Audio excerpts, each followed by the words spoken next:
Апелација ја потврди ослободителната пресуда за екс-премиерот Никола Груевски во врска со случајот за финансирање на партиското седиште. Одлуката е донесена повтор пат откако процесот беше вратен на повторно судење. Тоа значи дека сега државата ќе треба да ги плати адвокатите на Груевски и на партијата, но и сите судски трошоци за изминатите 7 години.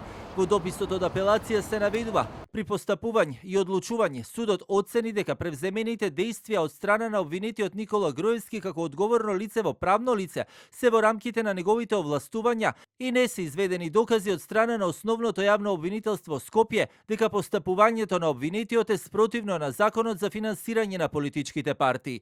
Во текот на постапката основното јавно обвинителство Скопје како овластен тужител не докажал надвор од разумно сомневање дека ГП Бетон имал својство на субјект кој во моментот на склучување на договорите со политичката партија вршел јавни услуги во смисла на горе наведениот закон, така што не постоела законска забрана за донирање средства од негова страна на политичката партија, ниту пак постоела обврска на обвинетиот како одговорно лице на политичката партија тие средства да ги врати.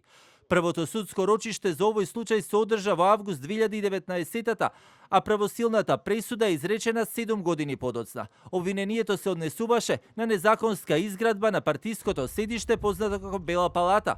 Овој случај во 2022 заврши со 6 годишна казна затвор за Груевски и конфискација на партискиот имот, но по укинување на пресудата процесот почна од почеток за да заврши со ослободителна пресуда. Овој процес го водеше обвинителката Ленча Ристовска, која си даде отказ, а како една од причините што ги наведе беше одземање на ингеренциите на овој предмет од страна на републичкиот јавен обвинител Ненад Савецки, кој пак тврдеше дека предметот ќе останел кај Ристовска ако не си поднела оставка. Апелација ја потврди ослободителната пресуда во случајот Талир 2 што ја донесе правостепениот основен кривичен суд за поранешниот премиер и лидер на ВМРО ДПМН.